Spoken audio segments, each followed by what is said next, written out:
The appointment card was still in my coat pocket when she said it. I remember the texture of it, that slightly waxy cardstock they use at OB offices, the kind that survives being fished out of your bag 17 times because you keep rechecking the address.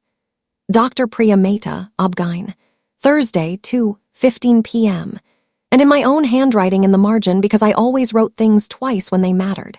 6 weeks, 2 days. I had driven straight from that appointment to the dinner. I hadn't even gone home to change.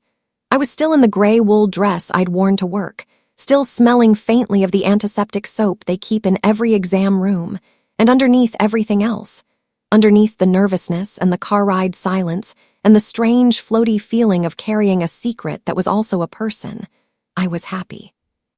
I was so quietly, privately happy that I felt like I might give it away just by the way I reached for the bread basket. Marcus was already there when I arrived.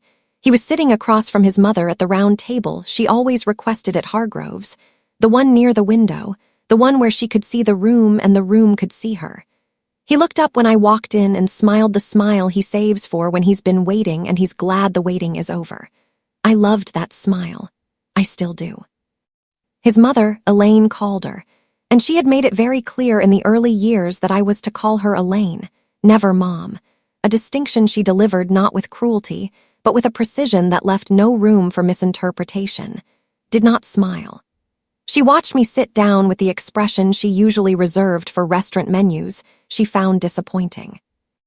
I ordered water, Elaine noticed. "Still not drinking?" she asked, the way some people ask questions they already know the answers to. "I'm on a bit of a health kick," I said, and unfolded my napkin. She nodded once, and I thought that was the end of it. It wasn't even close to the end of it. We were on the second course when she set down her fork with that particular deliberateness that meant she had been building to something. I had learned to recognize that gesture in 4 years of marriage. The fork down, the slight squaring of the shoulders, the way her eyes moved to Marcus first, always Marcus first, never me, and then came back to land on me like something being placed on a table. "I had coffee with Dr. Renner this week," she said. "Dr. Renner," I went very still. "He was kind enough to share some concerns," she continued.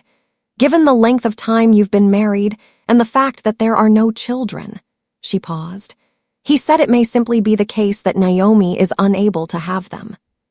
The room didn't go silent. That's the thing about moments that change your life, the rest of the world doesn't pause to acknowledge them. A waiter crossed behind Marcus. Someone at the next table laughed. A fork clinked against a plate. Marcus looked at me. His expression was not accusatory. It was confused, which was somehow harder to look at. And I sat there with an appointment card in my coat pocket, with a heartbeat that was not only mine measured in that exam room 2 hours ago, and I understood, with a clarity that felt almost cold, that his mother had just declared war. She just didn't know I was already a step ahead of her. I should tell you who I was before any of this, because the person I was before matters to what happens after. I grew up in Claremont, Ohio, in a house that backed up to a creek that flooded every April without fail. My mother, Deanne, taught 4th grade for 31 years. My father, Robert, was a structural engineer who approached everything in life, parenting, cooking, arguments, Sunday crosswords, with the same methodical patience he brought to load-bearing calculations. They were not a dramatic couple. They were not a romantic couple in any way that would look interesting in a movie. But they were steady, and steady turned out to be the most important thing I ever learned to recognize in another person. I was an only child, which meant I spent a lot of time in my own head, which meant I became a reader, which meant I learned early that the people who underestimate quiet people tend to do so right up until the moment they realize their mistake. I studied communications in college, then went into healthcare administration, which sounds very dry and functional, but is actually a field full of complex logistics, regulatory details, and the particular skill of managing people who are absolutely certain they are right. I was good at my job. I was patient in the way that my father was patient, not passive, not a pushover, but genuinely capable of waiting out a situation while I thought it through. I met Marcus Calder at a fundraiser for a children's hospital. He was there because his architectural firm had done the renovation on the East Wing. I was there because my organization had co-sponsored the event. He spilled wine on my program and apologized for 4 full minutes in a way that was so earnest and so slightly panicked that I laughed, and he looked so relieved by the laugh that I thought, this one is honest. He doesn't know how to perform his way out of a mistake. He just apologizes until it's actually accepted. We dated for 2 years before he proposed. He proposed in the kitchen of my apartment on a Tuesday night while we were making pasta, because he told me later he'd been planning to do it at a restaurant the following Saturday, and then suddenly, standing at the stove, he just couldn't wait anymore. I said yes before he finished the sentence. His mother found out 3 days later, when Marcus called to tell her. I was not on that call, but I heard afterward, through the slight tension in Marcus's jaw when he came back into the room, that it had not gone the way he'd hoped. Elaine had not been unkind. She had simply asked a number of questions in a tone that made each question feel like an objection. What does she do exactly?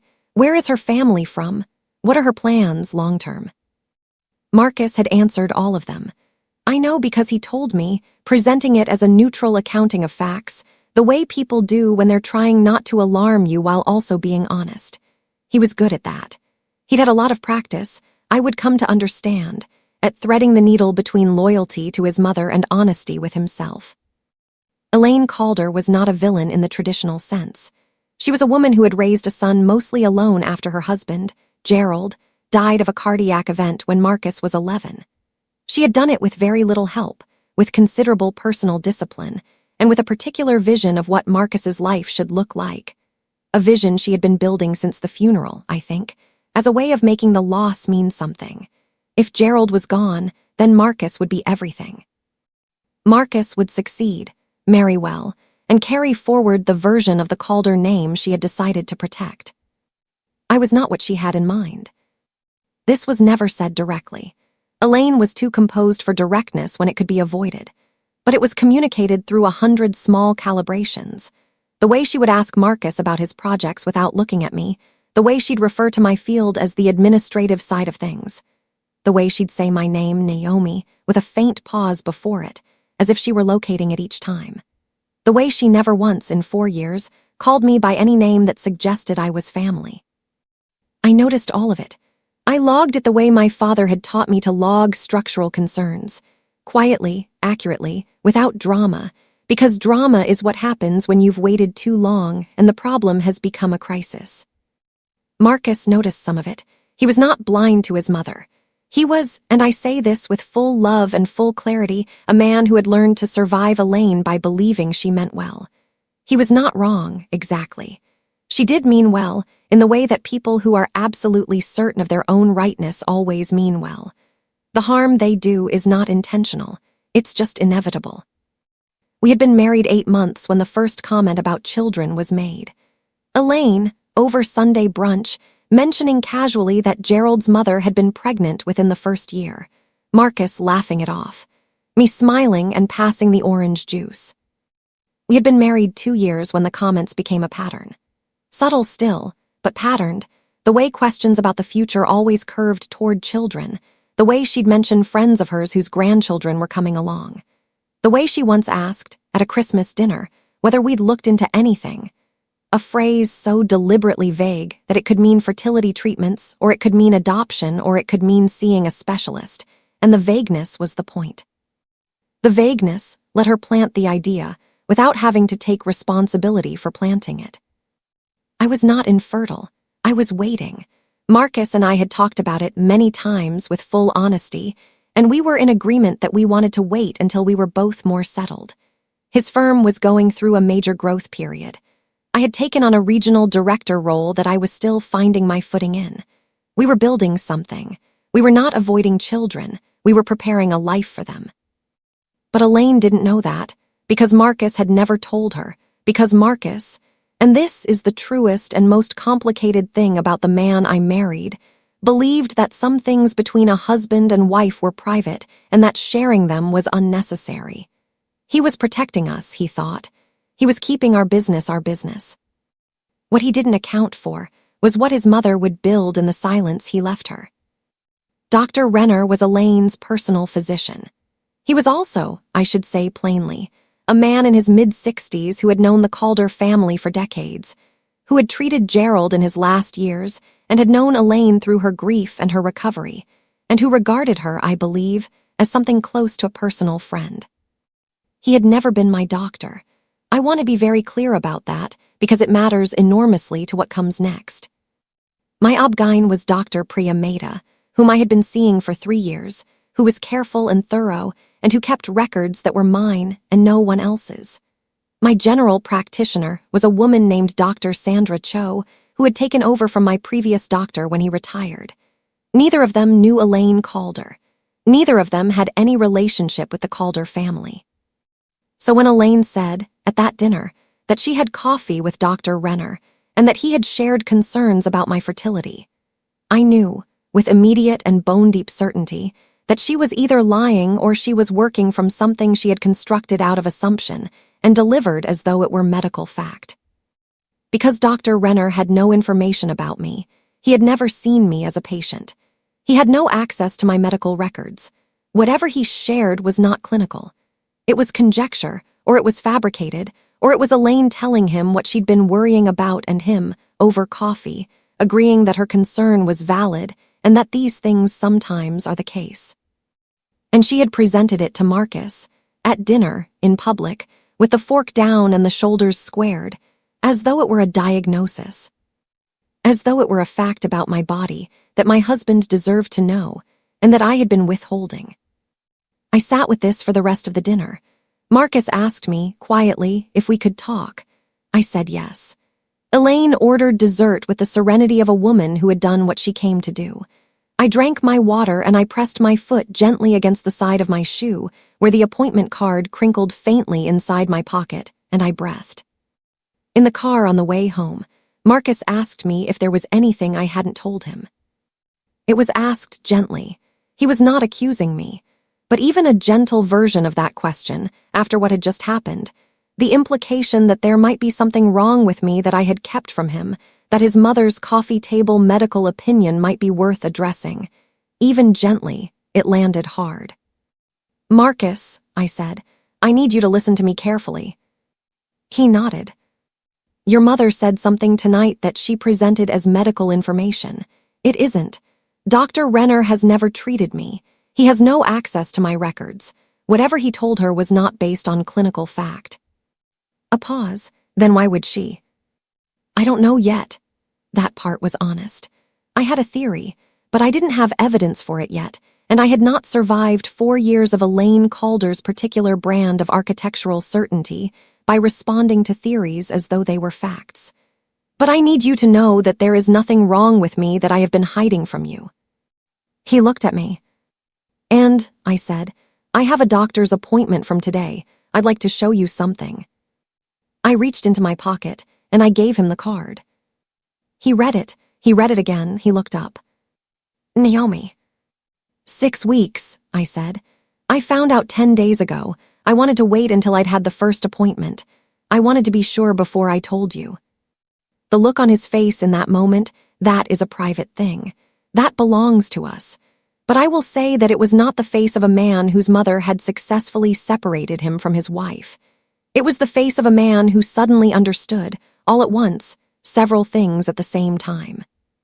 And somewhere in the city, I imagined, Elaine Calder was finishing her creme brulee, satisfied. She would not be satisfied for long. Here is what I learned, over the days that followed, about the structure of what Elaine had constructed. Marcus, to his credit, and to the credit of 18 years of marriage ahead of us that I couldn't see yet but was already leaning toward, told me everything. Not defensively, not selectively, everything.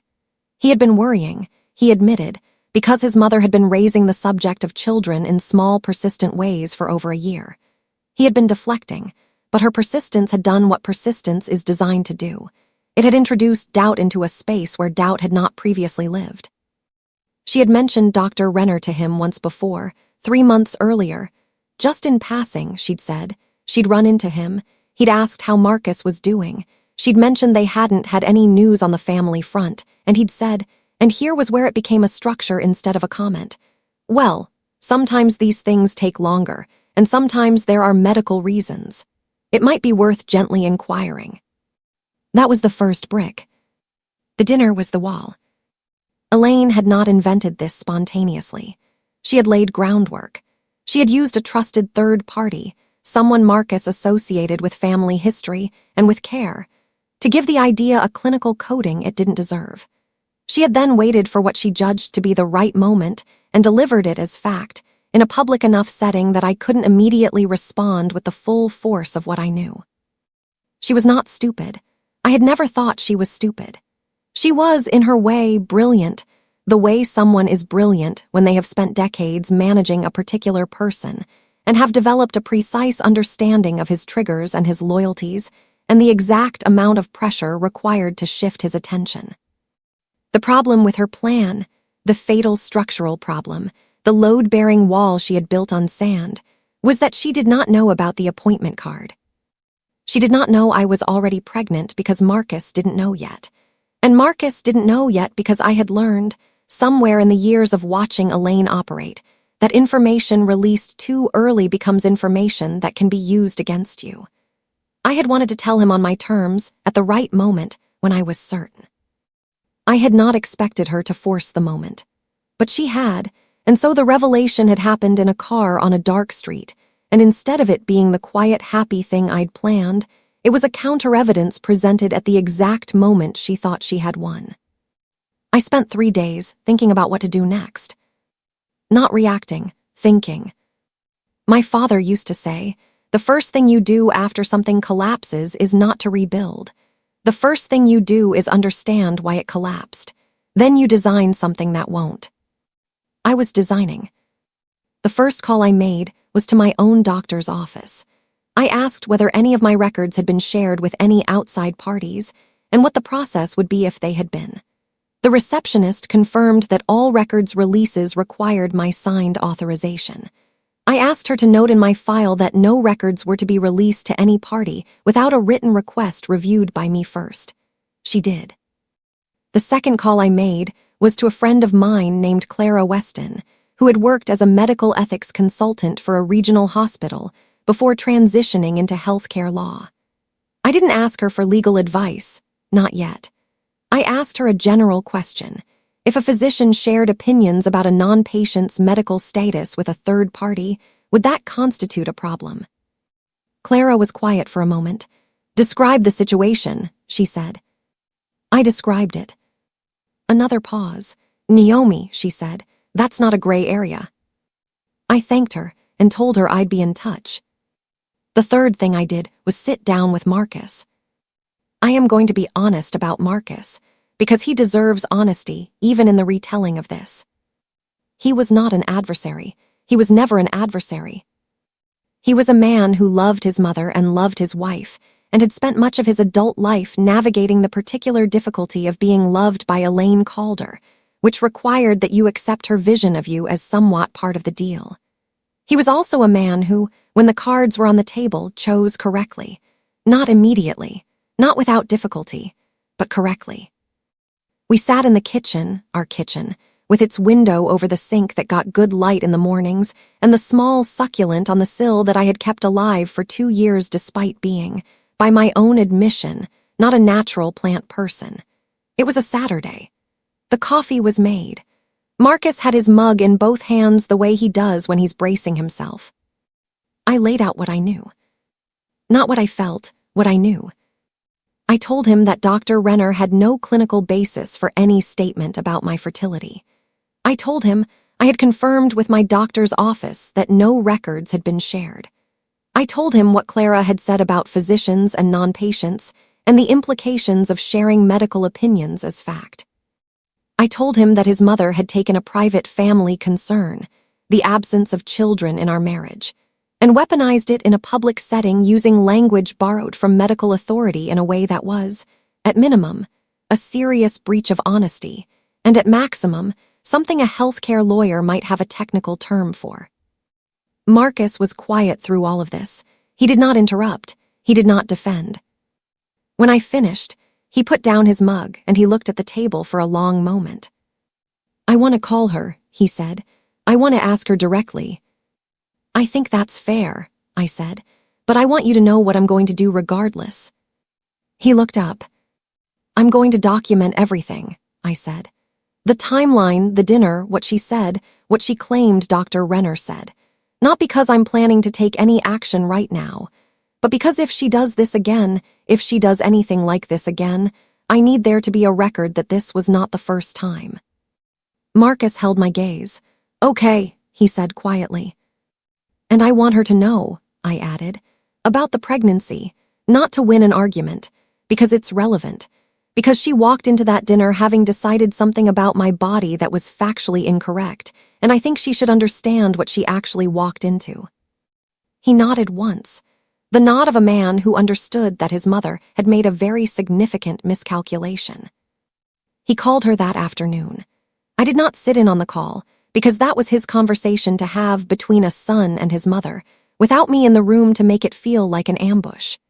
I sat in the garden with my tea, and I listened to the birds, and I touched my stomach once, very lightly, the way you do when you're still slightly astonished by what's happening inside you. I don't know everything that was said on that call. Marcus told me the parts that mattered. Elaine had not apologized. She had said that she was simply sharing a concern that had been raised in conversation, that she had not meant to imply anything definitive, that she had only been acting in Marcus's best interest. She had used the word misunderstanding twice.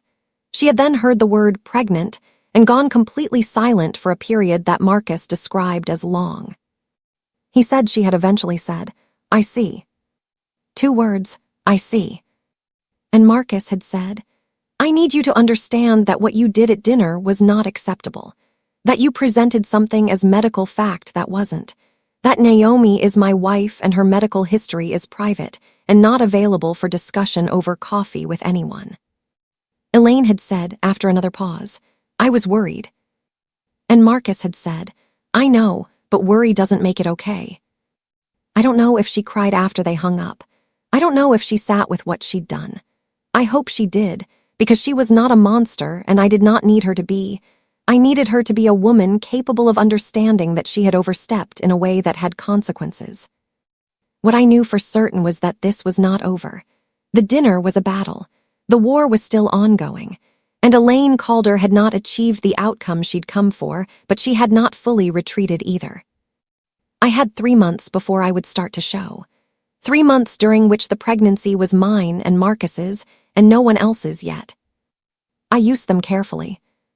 There is a particular kind of power in knowing something that someone else desperately wants to know and cannot reach.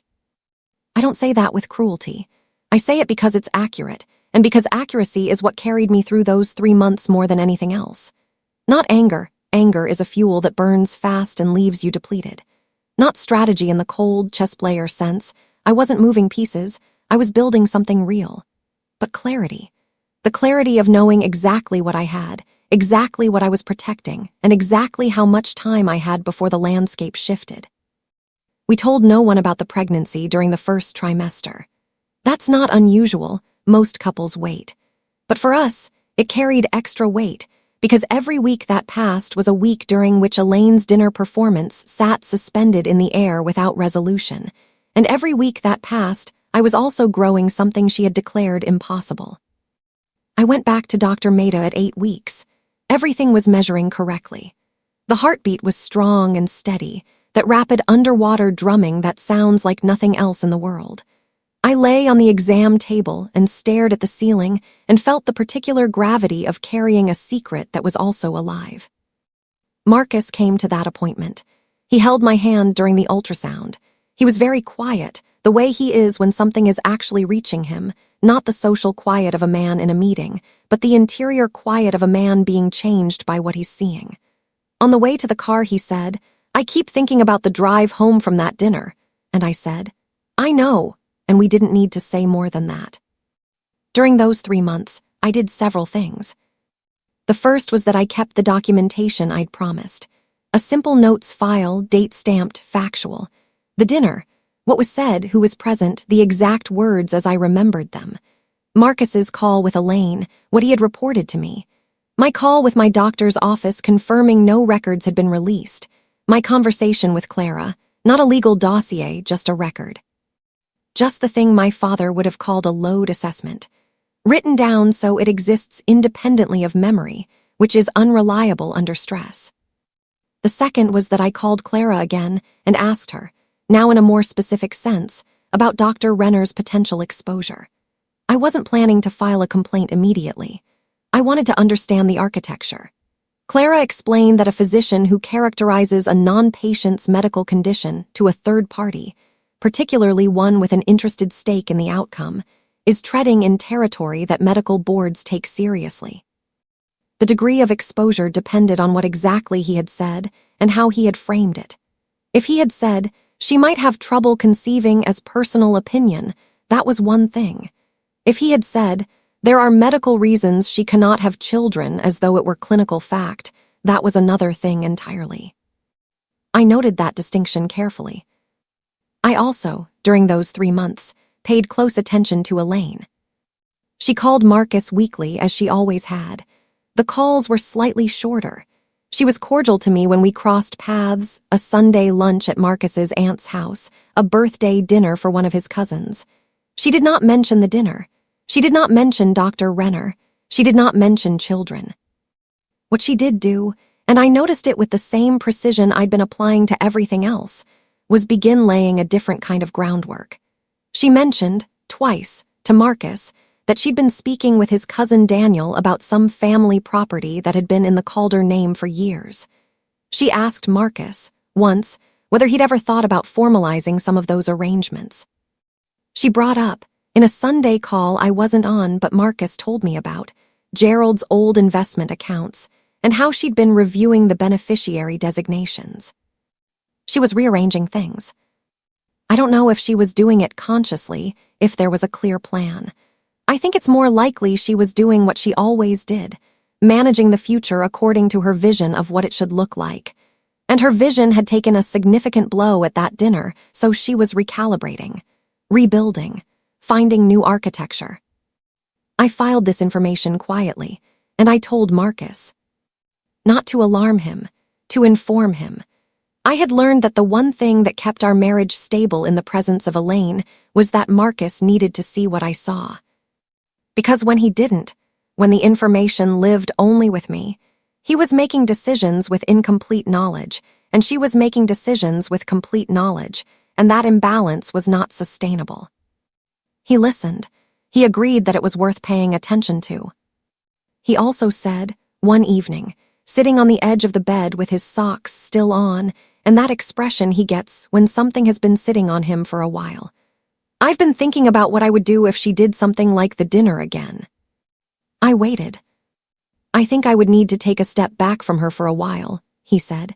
Not forever, but I think she'd need to understand there's a consequence. I didn't say anything. I just put my hand on his arm. That was new. In 4 years, I had never heard Marcus construct a consequence for his mother. Not because he was weak. He was not weak. But because the training of 11-year-old boys who lose their fathers is very particular, and Elaine had been the architect of his survival, and you do not easily impose consequences on the person who held you together when you were falling apart. But something had shifted. The appointment card, the ultrasound, the hand-holding in the car. He was recalibrating too. At 12 weeks and 2 days, we had a clear scan, a strong heartbeat, a due date of the following March, and a brief, beautiful, absolutely unremarkable appointment during which Dr. Maida said everything looked exactly as it should.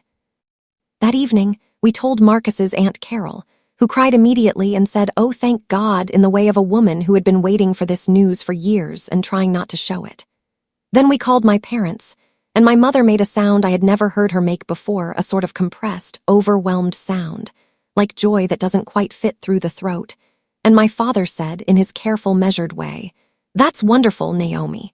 That's a very good thing." We did not call Elaine that night. We called her the next morning. Marcus made the call. I was in the kitchen, not listening but nearby, the way you stand near something without leaning on it. He told me afterward that she had said, "Congratulations." The word, just the word, delivered in a register he couldn't quite read.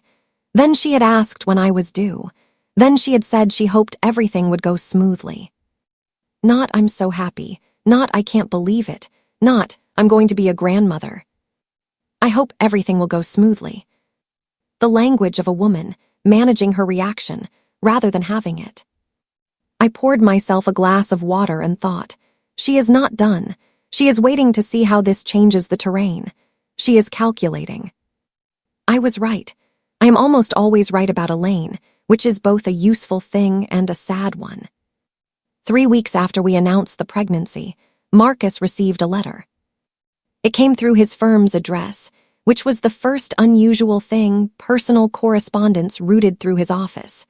The return address was a law firm called Pruitt and Harmon, which Marcus did not recognize. The letter was addressed to him alone.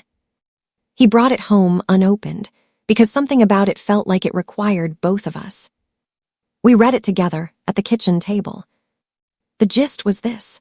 Elaine Calder had retained Pruitt and Harmon to assist in reorganizing certain family assets, including a property in Westfield.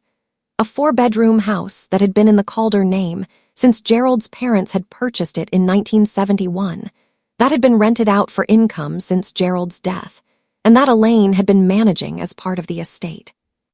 The letter stated that Elaine was in the process of transferring this property into a trust. The trust would be administered by a trustee named Philip Renner. I looked at that name for a long time. Philip Renner. Dr. Renner's son. I was familiar with him, barely. I'd met him once at a Calder family event years before. He was a financial planner in his late 40s, competent seeming, quiet. He had spent most of that evening talking to Elaine.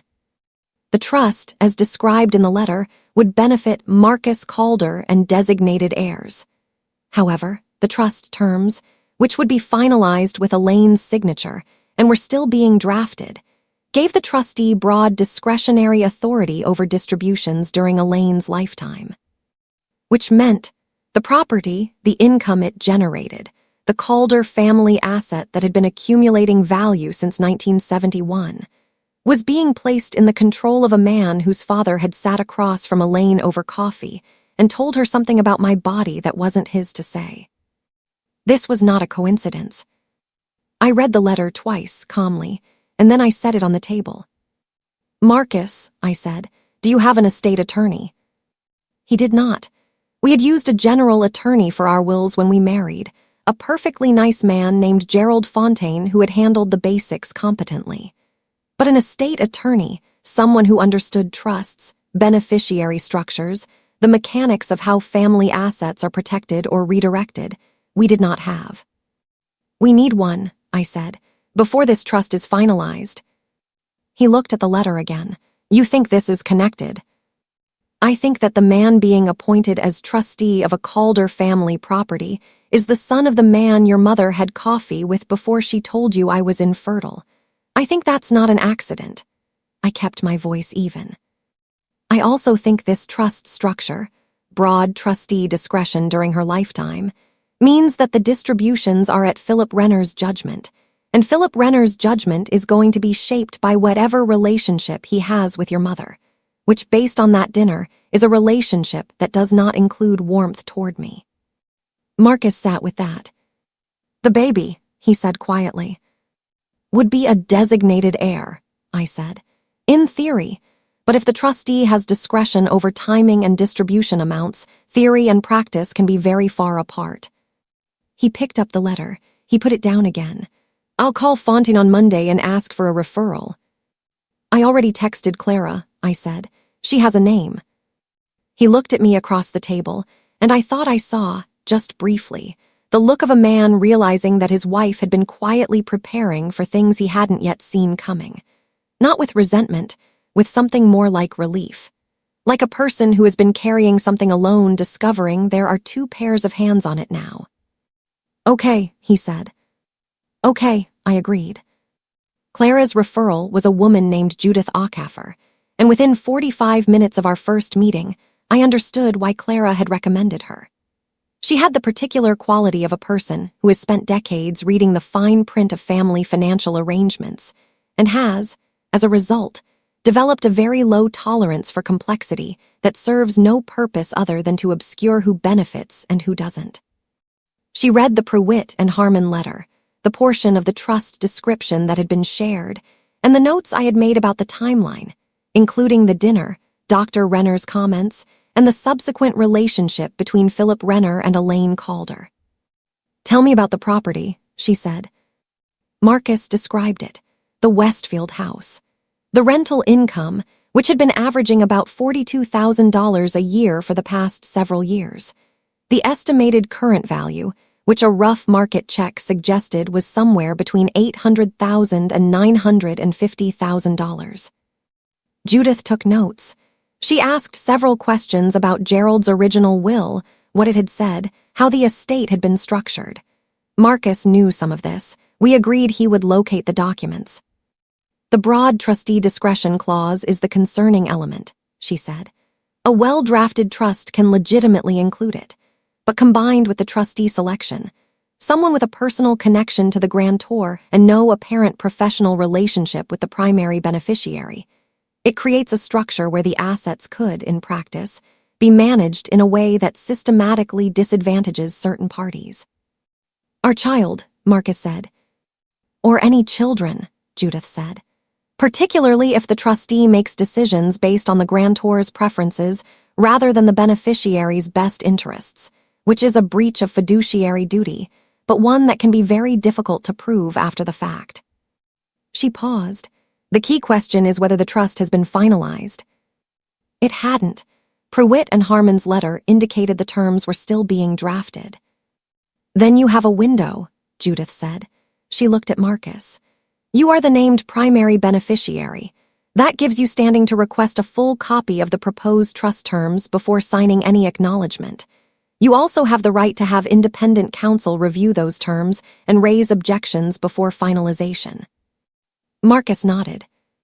"I would also suggest," she said, looking at both of us now, "that you consider having a direct conversation with your mother about the trustee selection, framed not as an accusation but as a request.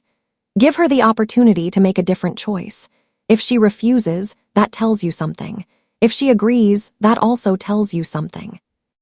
I thought about Elaine and her "I see" delivered into the phone when she learned she was going to be a grandmother. I thought about the two words and all the calculation behind them. "What does it tell us if she refuses?" I asked, though I suspected I knew. Judith's expression was careful and precise. "It tells you that the structure of this trust is not primarily about estate planning." We thanked her. We scheduled a follow-up. We walked out into the parking structure, and Marcus stood at the car for a moment without opening the door. "I need to talk to her," he said. "Really talk to her, not just about the letter." "I know. About all of it. The dinner, Renner, the trust, what she actually wants here and what she's actually doing." "I know," I said again. He looked at me. "Will you come?" I had not expected him to ask. I had been preparing myself to wait at home again, to stand in the garden with my tea and let him have the conversation that was his to have. But he was asking me to come, which meant he had decided something, which meant the recalibration had reached its conclusion. "Yes," I said, "I'll come." Elaine lived in a house in Pemberton that she had bought after selling the family home when Marcus left for college. It was tasteful, controlled, very much her, cream walls, clean lines, a garden that someone else maintained but that she directed with precision. There was a framed photograph of Gerald on the mantelpiece and one of Marcus at his college graduation and no photographs of anyone else, including me. I had noticed the absence of my photograph for 4 years. I mention it not for sympathy, but because it is data, and I collect data. We arrived on a Tuesday evening, unannounced, which was deliberate. Marcus had told her we were coming over at some point this week. He had not told her when. He had learned, over the past months, to be careful about the amount of preparation he gave his mother for important conversations. She answered the door with the composed expression of a woman who knew something was coming and had already arranged her face. We sat in the living room. She offered tea. We accepted. She brought it herself, which meant she had dismissed her weekly housekeeper for the evening, which meant she had, in fact, known something was coming even without a specific time, and had prepared differently than I'd expected. Controlled to the end. Marcus set the Pruitt and Harmon letter on the coffee table. Elaine looked at it, she looked at him. They moved quickly, she said. I only signed the retainer 3 weeks ago. Why Philip Renner? Marcus asked. A pause. He's a financial professional. He's known this family for years. He's trustworthy. He's the son of a man who had a private conversation with you about my wife's medical history, Marcus said. History that Dr. Renner had no basis for, and that turned out to be factually incorrect. Elaine's expression adjusted slightly. Not much, she was too controlled for much, but slightly. Those are 2 separate matters. Are they? Silence. I want to understand what you were trying to do, Marcus said. At dinner, with the trust, all of it, what were you trying to do? Elaine set down her tea. She was quiet for a long moment, and I watched her doing the calculation, the old Elaine calculation, the one I had watched her do 100 times, the one where she assessed what level of honesty would serve her best in this particular moment. And then she did something I had not predicted. She stopped calculating. I was afraid, she said. Not I was acting in your best interest. Not I was just trying to help. Just I was afraid. Marcus waited. Your father's family, she started, then stopped. Started again. There was a branch of your father's family that married badly. That had children they hadn't planned and situations they hadn't prepared for and money that went wrong because the relationships went wrong. She looked at her hands. I watched what happened to that branch, to Gerald's cousin and his wife. And when you and Naomi had been married for 3 years and there were no children, I told myself I was just observing. But then I started talking to Richard, to Dr. Renner, and I let his questions become my conclusions, and she stopped. I should not have said what I said at dinner. It was, I realized, the closest thing to an apology I had ever heard from Elaine Calder. Not a full one, not quite, but closer than I had thought possible. Marcus looked at her steadily, and the trust. She looked at the letter. I wanted to make sure the property was protected. From what? A very long pause. From uncertainty. Marcus was quiet, then, from Naomi. She didn't answer, which was its own answer. Mom, he said, and the word had weight in it, the full weight of everything he'd been carrying. Naomi is having our child. She is my wife. She has been my wife for 4 years, and she will be my wife for as long as we both choose it, and she is the mother of your grandchild. Whatever uncertainty you were trying to protect against, you were wrong about what it was. Elaine looked at me for the first time since we'd sat down. Really looked, not the managing look, not the assessing look, but something more direct and more uncomfortable. I know you haven't wanted me here, I said.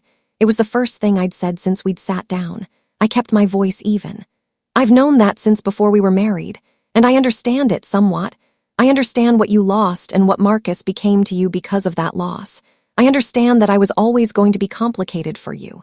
I paused. But what you did at that dinner was not protecting Marcus. It was trying to introduce a fracture. And the trust, putting Philip Renner in control of a Calder asset, with discretion over distributions to our child, that's the same thing. Just slower and quieter and with paperwork. The room was very still. I'm not your enemy, I said. I've never been your enemy, but I need you to understand that I've been paying attention to everything, and I have documentation going back to the night of the dinner, and I have a very good estate attorney, and I love your son in a way that means I will protect our family with every tool available to me. I let that sit. Then I added more quietly, and I would very much prefer that you be part of that family, but that choice is yours. Elaine was quiet for a long time. The photograph of Gerald looked out from the mantelpiece. The garden, through the window, was going dark. I'd like to think about this, she said finally.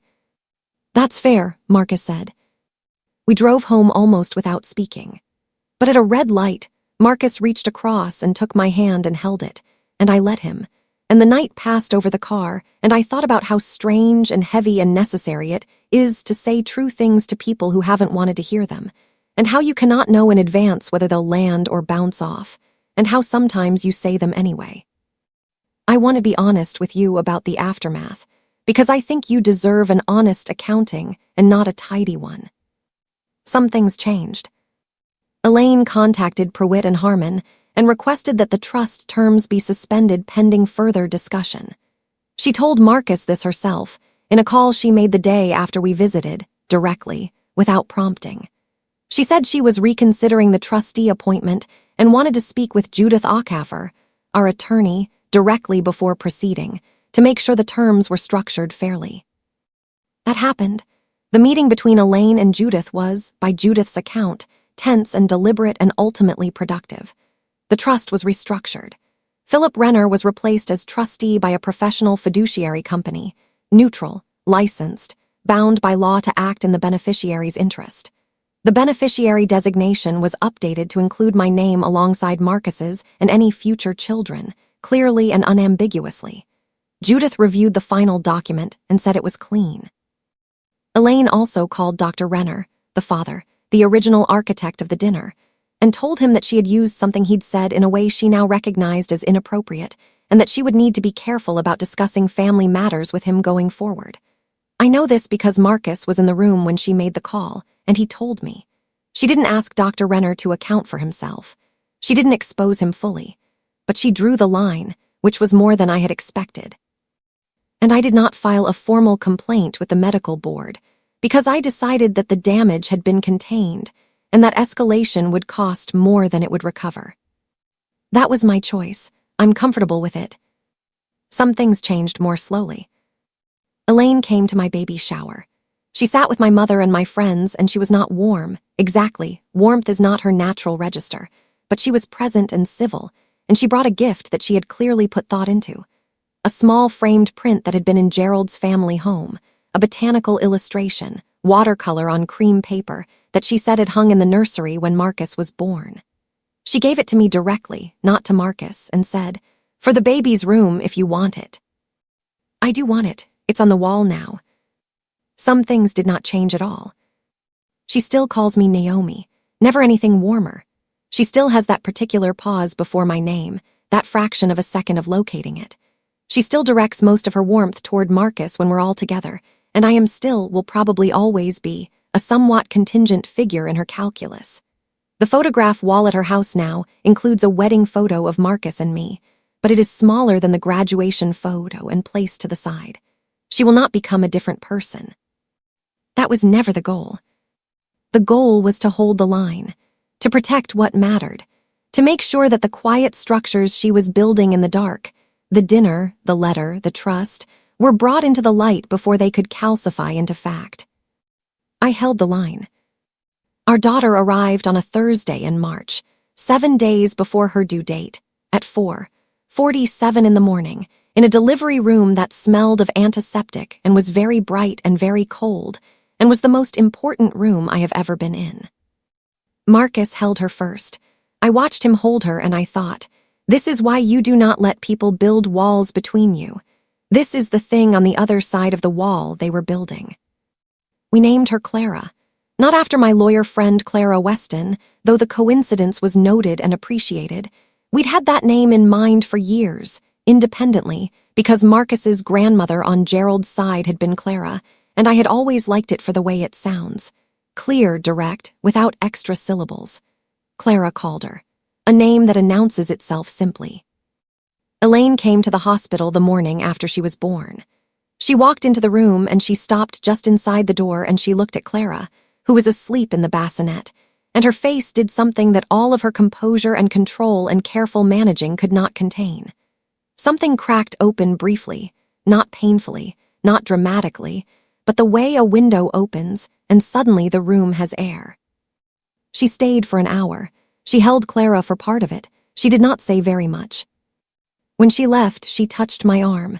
Not a hug, not warmth exactly. Just a touch, deliberate, brief, a contact that acknowledged something without nomming it. I think it was the closest she could get to. I was wrong and you were right, and this is real, and I am grateful. I'll take it. Clara is 14 months old, as I tell you this. She is astonishing.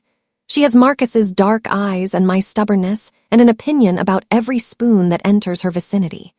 She has Gerald Calder's botanical print on her wall, and she reaches toward it sometimes from her crib, the way Bobbies reach toward whatever is bright or patterned, without knowing what she's reaching for.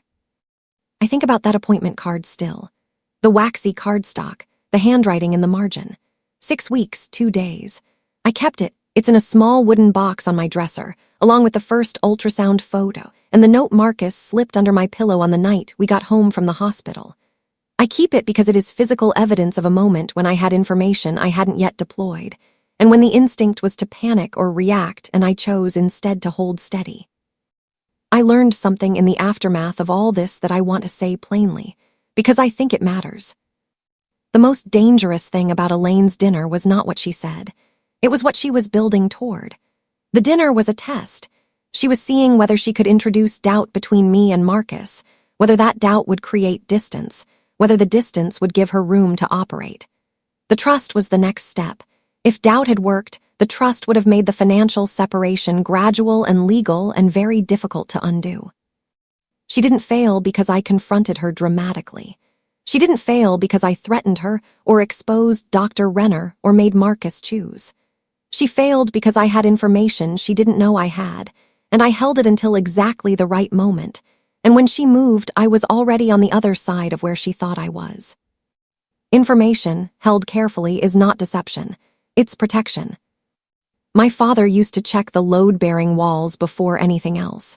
Not because he expected collapse, because he understood that the things that hold everything up deserve the most attention and the most careful tending and the most accurate accounting of what's actually there. My marriage is the load-bearing wall. I tend it carefully. I still do. To anyone watching this who recognizes something in this story, who has sat across a table and heard something about themselves that wasn't true, delivered with borrowed authority in a public place where you couldn't respond with the full force of what you knew, I want to say this. You are not obligated to respond in the moment.